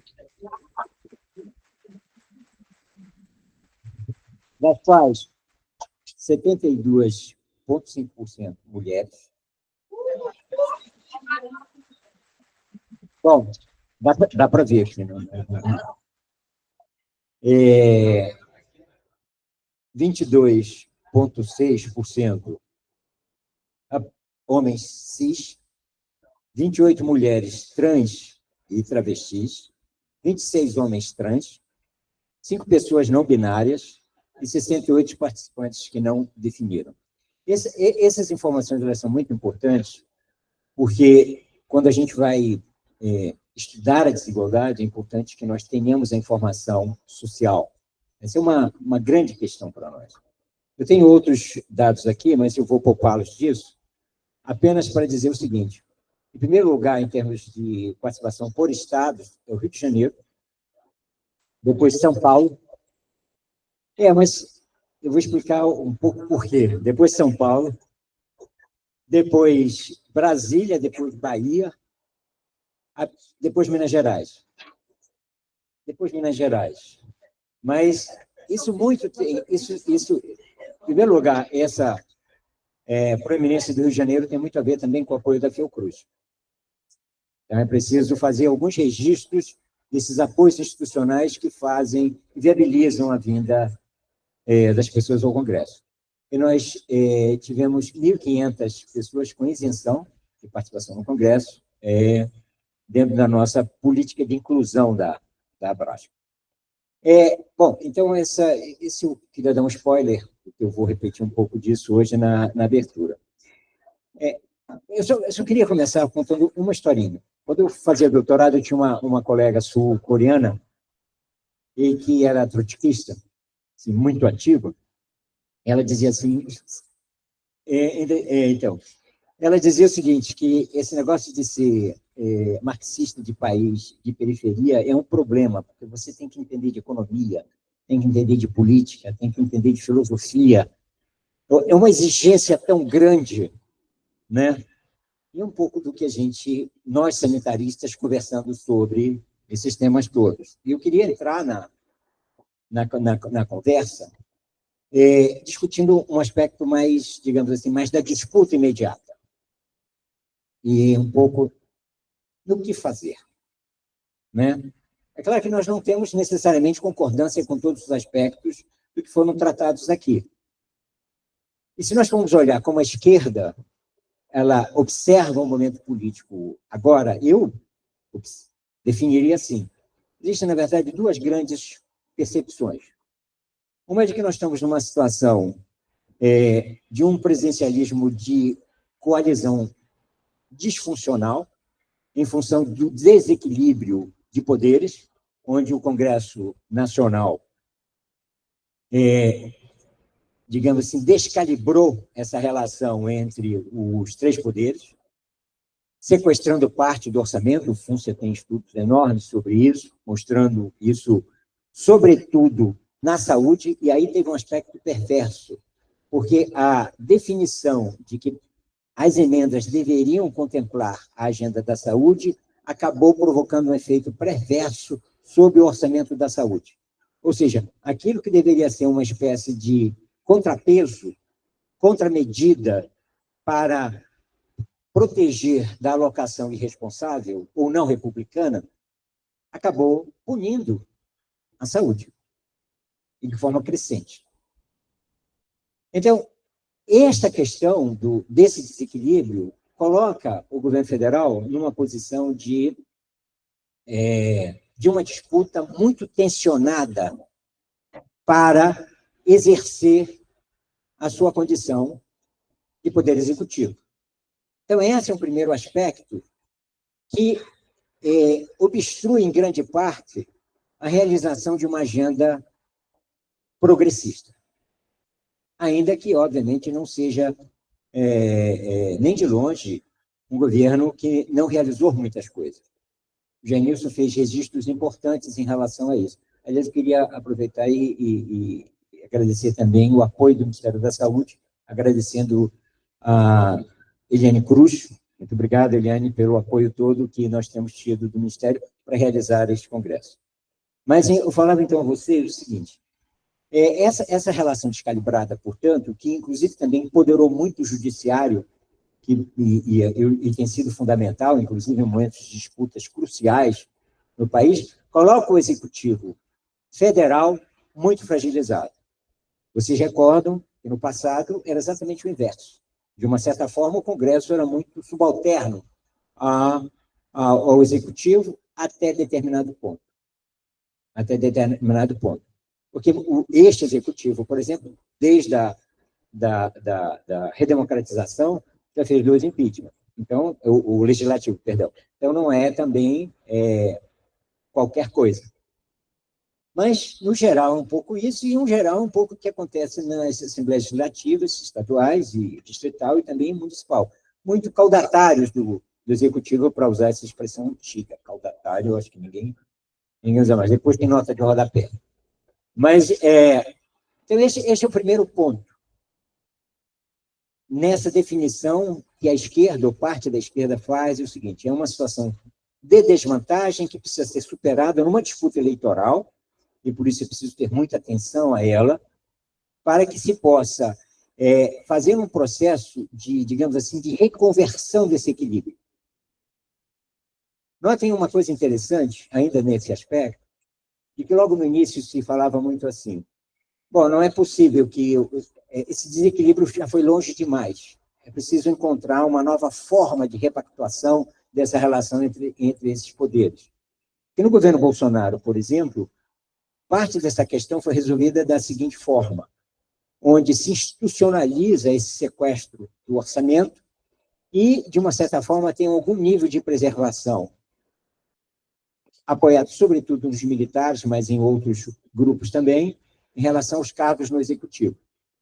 Hoje, nós temos um processo onde os cargos do Executivo entraram também, como era, inclusive, digamos assim, tradicionalmente, num processo de composição típica de governos de coalizão, mas também o Legislativo prevalece, permanece, mantém a sua proeminência entre os três poderes. Desde a redemocratização, nunca um presidente teve maioria nas casas legislativas. Por isso, a coalizão sempre foi, esse termo, inclusive, de presidencialismo de coalizão, está dado em relação a isso. Agora, o que aconteceu, que agravou o processo, é uma degradação dos partidos enquanto representantes de uma agenda organizada, que representem esses projetos políticos. Uma degradação. Eu vou voltar a isso. Um segundo aspecto, uma outra leitura na esquerda sobre o que nós estamos vivenciando, notam, digamos assim, essa é uma leitura diferente. Queria chamar a atenção a isso. De que é um certo atavismo por parte da esquerda, de que sobe-se no poder pelo estribo da esquerda e se desce pelo da direita. Um certo exercício necessário para a sobrevivência e para a ampliação da sua base política. Então, isso faria com que a esquerda, em certa medida, abandonaria agendas que lhe são caras em função da governabilidade. Essa leitura também aparece em relação ao que está acontecendo no Brasil. Então, portanto, faltaria à esquerda o ímpeto de realizar essa disputa e assumir riscos nesse processo. Então, de uma certa forma, nós estaríamos dentro dessas duas leituras. Uma leitura mais pragmática e uma leitura mais de uma certa, digamos, traição, em certa medida, de uma agenda política mais progressista em função da governabilidade. Vocês devem ter lido vários artigos que tratam desse. Fernanda acaba de chegar, tem participado desse debate também de uma forma, de uma contribuição muito importante. Bom, a minha leitura é que ambas as interpretações do contexto histórico e do contexto político têm contribuições importantes para nós fazermos uma leitura. Uma primeira é essa questão da descalibragem. Isso está dado, é preciso recuperar uma presença maior no parlamento, da esquerda, e me preocupa muito, por exemplo, o PSOL, que é um partido fundamental na esquerda, que vinha crescendo a cada eleição sucessiva, deu uma travada. Isso é um problema. Isso é um problema. Nós temos ficado em torno de mais ou menos 120 deputados já há algum tempo. Isso é muito complicado. Isso é muito complicado. E quando as votações mais decisivas, demarcadoras dos campos políticos, nós já temos algumas legislaturas em torno de 120 votos dentro das casas, dentro do Congresso, da Câmara dos Deputados. Então, é preciso ampliar para fazermos a disputa no Congresso de uma forma mais minimamente confortável para o governo, eu diria. E nessa degradação que eu me referi, alguns articulistas falam muito o seguinte, que o Centrão seria uma espécie assim, de ponto de equilíbrio entre um direitismo incivilizado e selvagem e alguma coisa mais razoável. O problema é que o Centrão é um grupo político rentista que tem objetivos específicos e uma agenda cada vez menos clara em relação aos seus objetivos imediatos, inclusive consegue, muitas vezes, apresentar projetos que são contrários até à própria agenda, desde que isso funcione com uma chantagem política adequada, né? Em termos de responsabilidade fiscal, em termos de outras coisas. É claro que o governo Bolsonaro também fez isso quando lhe foi conveniente. Mas isso coloca um problema muito grande, porque deixa nas costas de um governo de liderança de esquerda a responsabilidade macroeconômica, a responsabilidade da funcionalidade do serviço público sozinho, segurando a onda. A responsabilidade de garantir, inclusive, o próprio processo democrático. Eu lembrar a vocês que quando houve o golpe, a tentativa de golpe, várias lideranças do Centrão silenciaram no 8 de janeiro. Então, se é para ser um centro estabilizador de uma espécie de direitismo responsável, na hora em que isto é cobrado, funciona ao sabor das conveniências. Então, portanto, há muitas dificuldades do ponto de vista prático de ser governo federal nesse momento, num processo, inclusive, de restauração da política pública, de restauração do serviço público, de restauração do funcionamento democrático, de restauração de outras coisas. O problema é que, para uma disputa política, isso não basta. Isto não basta. A disputa política, ela requer... O grande aspecto da disputa política é disputar o futuro, a expectativa de uma vida melhor. Se isso não estiver inscrito no processo político, no processo eleitoral, isso não segura ninguém. Então, portanto, o governo necessita de explicitar um projeto de futuro que seja além da restauração e seja além de recuperar políticas, programas que foram bem-sucedidos em outros tempos. E onde está isso? Veja que, um governo de esquerda, aí eu entro, o que é um governo de liderança de esquerda, seria mais adequado classificá-lo, a outro tipo de análise que se faz, ou outra leitura que se faz da conjuntura política, este governo ainda carece de uma agenda social mais potente. Porque o que define um governo de esquerda, o Genilson falou isso, é uma agenda social potente, inovadora, inclusiva, que melhore o bem-estar da população, que promova a equidade. O governo carece desta marca, para usar um jargão típico de Brasília. Não que não esteja fazendo, está fazendo um bocado de coisa, mas é preciso que a população perceba e vivencie isso. Perceba e vivencie isso. Em outros momentos, a apreciação do salário mínimo, o Bolsa Família, farmácia popular, que é um dos programas muito bem percebido pela população, mais médicos, ou seja, a percepção de que nós estamos vivenciando uma melhoria da qualidade de vida em função de um maior acesso a bens e serviços públicos, como componente disso. É claro que a percepção também de o maior rendimento e outras questões ligadas ao bem-estar, elas também contam, mas é preciso uma marca social mais forte. Das várias programas que concorrem para se configurar, ocupar esse lugar, o que tem mais, digamos assim, mais robustez é o Agora Tem Especialista. Agora tem um monte de dificuldades envolvendo isso. Não é exatamente um programa, nós não vamos discutir aqui, mas é uma estratégia. Ele é composto, na verdade, de vários programas, ele tem uma complexidade grande, ele mobiliza parte desse hibridismo do nosso sistema de saúde, que é trazer o setor privado. Isso é um processo muito complexo. Vai haver uma grande dificuldade de se perceber a titularidade desta agenda, ou desta estratégia, por parte da população. Deixa eu dar um exemplo para vocês. Uma pesquisa na Quest, que aferiu a percepção da população sobre programas de saúde do governo federal.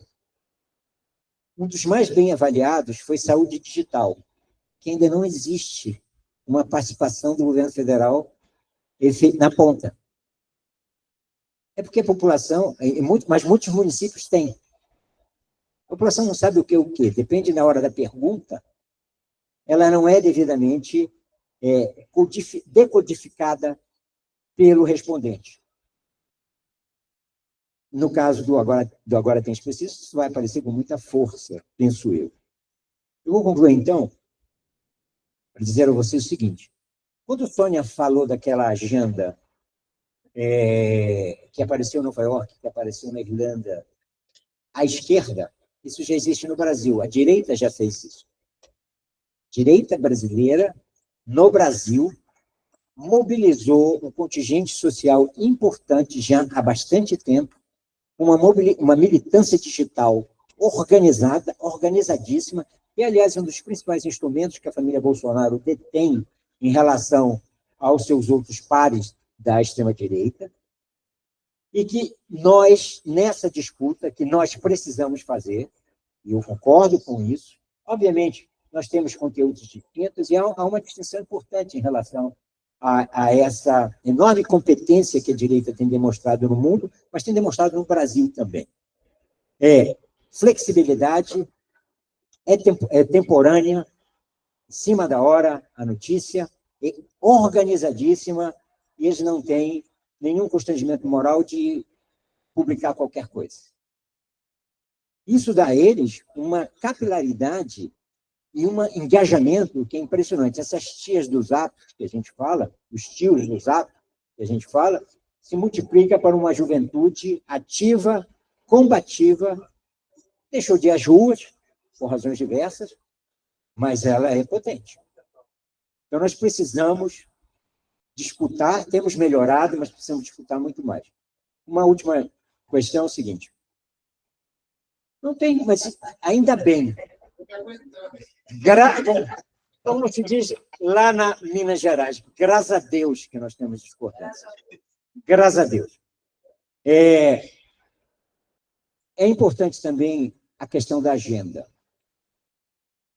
Esta agenda, e aí nós temos uma contribuição fundamental, que dê uma perspectiva de futuro que esteja, inclusive, nos fundamentos do que seja saúde coletiva, estão nos fundamentos do que é Abraço, do que é SEBS, do que é Frente pela Vida, ligadas a esses temas que foram citados aqui, vários, como a questão da equidade, inclusive é tema do nosso congresso, a questão da soberania, que é uma questão fundamental, posta neste momento, sobretudo neste país, no sentido de inovação e de transformação.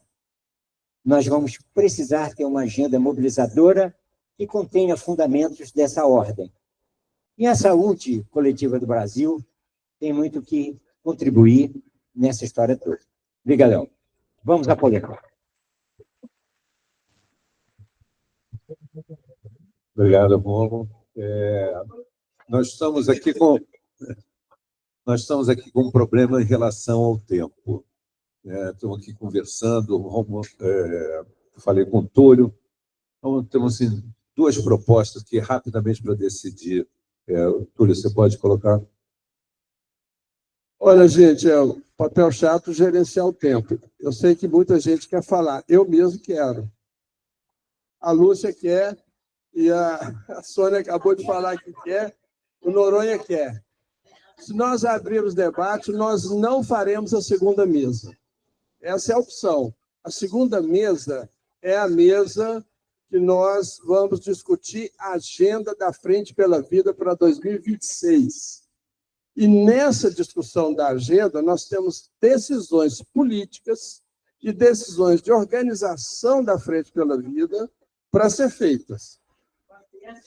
Então, o que eu estou propondo é que a gente faça o debate na segunda mesa. Qual seria a proposta? Nós montamos a mesa, as pessoas da mesa terão 5 minutos para expor. E, claro, nós... Não, o Rômulo é o único que está liberado, por motivos óbvios, mas evidentemente que gostaríamos que Janisso, Sônia, Fúncia, Carlos ficasse aqui conosco na segunda mesa, que ela vai dar consequência a esse debate que está sendo feito. Essa é a questão, ou seja, Precisamos nos organizar para a ação, em cima do debate realizado. Então, nós faremos o debate, só que numa outra ordem. Faremos debate na segunda mesa, nesse sentido. A segunda mesa, cada um terá 5 minutos para expor.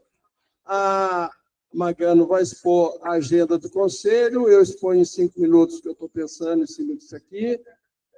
A SBB está na mesa, vai expor em 5 minutos. A BEM, eu não vi aqui, se tiver, tem 5 minutos. Em seguida, nós faremos o debate. Sim, nós vamos passar para a mesa, né, Carlos, para as considerações finais rapidinhas. E em seguida passamos para a mesa, segunda mesa.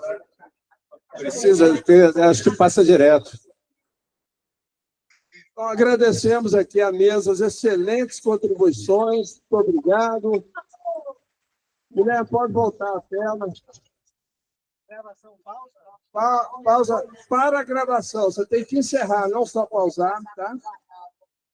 E vamos, então, montar